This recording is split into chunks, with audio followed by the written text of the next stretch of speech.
Office जाने में देर हो रही है। हाँ भाभी, बस अभी बनाती हूँ। करिश्मा, तुम ये ढीलापन छोड़ दो। कल को पराये घर जाना है। वहाँ अगर तुम इस तरह से काम करोगी तो लोग क्या कहेंगे कि माँ ने और भाभी ने कुछ सिखाया नहीं। और तुम्हारी दोनों बहनें कहाँ हैं? अब रेशमा मार्केट गई है और मनीषा सो रही है। क्या? सुबह के 8 बज रहे हैं और ये महारानी अभी भी सो रही है? ये कहते हुए सविता अपनी सास दुर्गा देवी के पास जाती है। माँ जी, देख रही हो अपनी बेटियों के तौर तरीके? क्या हुआ बहू, सुबह सुबह क्या कर दिया मेरी बेटियों ने? अरे एक तो अभी अभी उठकर किचन में गई है, दूसरी सुबह सुबह बाहर चली गई और तीसरी अभी तक सो रही है। क्या करूं मैं इन तीनों का, मैं तो परेशान हो गई हूँ। जा जाकर उठा उसे और रेशमा से मैं बात करती हूँ। सविता सीधा मनीषा के कमरे में जाती है और उससे कहती है, महारानी जल्दी उठो, सूरज सर पर आ गया है। भाभी थोड़ी देर और सोने दो ना, मैं रात को लेट सोई थी। वो क्या ना, यूनिट टेस्ट चल रहे हैं। शराफत से उठती है या नहीं, या फिर पानी की भरी बाल्टी डालूं तेरे ऊपर? नहीं भाभी, मुझे बिस्तर में नहीं नहाना, उठती हूँ मैं। मनीषा जल्दी से उठकर बाथरूम में चली जाती है। सभी आराम से बैठकर नाश्ता कर रहे होते कि तभी रेशमा बाजार से हाथ में सामान लिए आ जाती है। रेशमा को देखते ही सविता उस पर बरस पड़ती है। लो, आ गई महारानी। ऐसा भी क्या सामान लाना था जो सुबह आंख मलते ही बाजार की तरफ रवाना हो गई? भाभी, कल आप ही तो चीख रही थी कि घर का सारा सामान मुझे ही लाना पड़ता है, घर में किसी को भी किसी काम से कोई लेना देना नहीं है। अब मैं बाजार जाकर सामान ले आई तो आपको इस बात से भी तकलीफ हो रही है? देख रही हो माँ जी, अपनी बेटी की जुबान कैंची से भी तेज चलती है।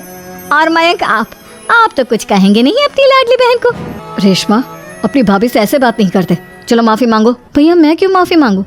आप भाभी से बोलिए ना कि हम पर कम हुक्म चलाया करे।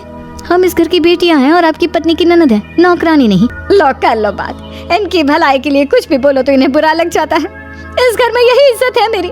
देख लो माँ जी, आपकी बेटी किस लहजे में मुझसे बात कर रही है। सविता वहाँ से चली जाती है। मयंक को बहुत गुस्सा आता है, वो भी वहाँ से चला जाता है। फिर करिश्मा रेशमा को समझाती है, रेशमा, तुम्हें भाभी से माफी मांग लेनी चाहिए थी ना। लेकिन दीदी, मैंने कुछ किया ही नहीं, तो मैं माफी क्यों मांगू? हाँ का रेशमा दीदी जैसे ही घर में आई, भाभी ही उन पर चिल्ला रही थी। हाँ, मैं मानती हूँ कि गलती भाभी की थी। मैं तो इसलिए बोल रही हूँ कि भाभी ने माँ को तो पूरी तरह अपने वश में कर लिया है। वो हमारी बात सुनती ही नहीं। मयंक भैया हमारे लिए हमेशा खड़े रहते हैं, इसलिए उनकी बात का मान तो तुम्हें रखना चाहिए था ना। कोई फायदा नहीं दीदी, कुछ दिनों की बात और है, भाभी उन्हें भी हमारे खिलाफ भड़का देंगी। फिर वो भी माँ की तरह हमारी किसी बात का विश्वास नहीं करेंगे। इसी तरह सविता अपनी तीनों ननदों को किसी न किसी बात पर परेशान करती रहती थी। एक दिन मयंक अपनी तीनों बहनों के लिए गिफ्ट लाया। करिश्मा, ये तुम्हारे लिए हार का सेट। रेशमा, तुम्हारे लिए सुंदर सी ड्रेस। और मनीषा, तुम्हें किताबें पसंद है ना, तुम्हारे लिए किताबें लाया हूँ। थैंक यू भैया। थैंक यू भैया। थैंक यू भैया। करिश्मा, तुम्हारा नेकलेस कितना सुंदर है। ये भैया कहाँ से ले आए होंगे? मैंने भैया को 3 दिन पहले फोन पर ये डिजाइन दिखाया था और आज भैया ये ले आए। सविता तो अपनी ननदों के गिफ्ट्स देखकर जल गई और करिश्मा का नेकलेस तो उसे भी बहुत पसंद आया था।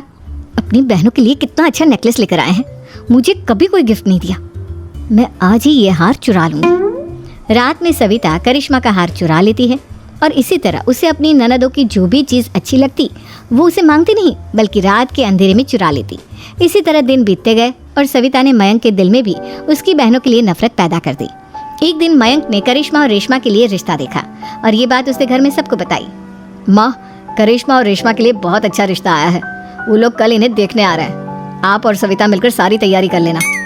ये सुनकर करिश्मा और रेशमा खुश हो जाती हैं, लेकिन सविता सोचती है, अगर इन दोनों बहनों की शादी हो गई तो घर और बाहर का काम कौन करेगा? मनीषा तो 1 नंबर की कामचोर है, उससे तो किसी बात की उम्मीद लगाना ही बेकार है। मुझे इस शादी को रोकना होगा। अगले दिन सभी लड़के वालों के स्वागत की तैयारी करने में लगे होते हैं। तभी मयंक अपनी बहनों से आकर कहता है, तैयार हो गई तुम दोनों? देखो, दोनों लड़के बहुत अच्छे हैं, मैं कोई कसर नहीं छोड़ना चाहता, इसलिए तुम उनके सामने अच्छे से बिहेव करना और अपनी भाभी से लड़ने मत लग जाना। करिश्मा, तुम वो नेकलेस पहन लो ना जो मैं तुम्हारे लिए लाया था। भैया, मैं बहुत देर से वो नेकलेस ढूंढ रही हूँ, लेकिन मुझे मिल ही नहीं रहा। क्या तुमने नेकलेस खो दिया? तुम्हें पता भी है वो कितना महंगा था? तुम कोई काम ढंग से नहीं कर सकती। मयंक गुस्से में वहाँ से चला जाता है। थोड़ी देर बाद लड़के वाले भी आ जाते हैं। वो दोनों बहनों को पसंद कर लेते हैं और रिश्ता पक्का हो जाता है। लेकिन सविता के दिमाग में तो कुछ और ही खिचड़ी पक रही थी। वो पंडित जी के पास करिश्मा की कुंडली लेकर जाती है और उन्हें पैसे देकर करिश्मा की कुंडली बदलवा देती है। जब लड़के वालों के पास करिश्मा की कुंडली जाती है तो वो दुर्गा को फोन करते हैं। बहन जी, हमने करिश्मा की कुंडली अपने पंडित जी को दिखाई थी। आपकी बेटी की कुंडली नहीं बल्कि दोषों का पिटारा है। देखिए, मैं और मेरे पति इन सब बातों में बहुत विश्वास करते हैं, इसलिए हम आपकी बेटी से अपने बेटे की शादी नहीं करा सकते। इस तरह करिश्मा का रिश्ता टूट जाता है और सभी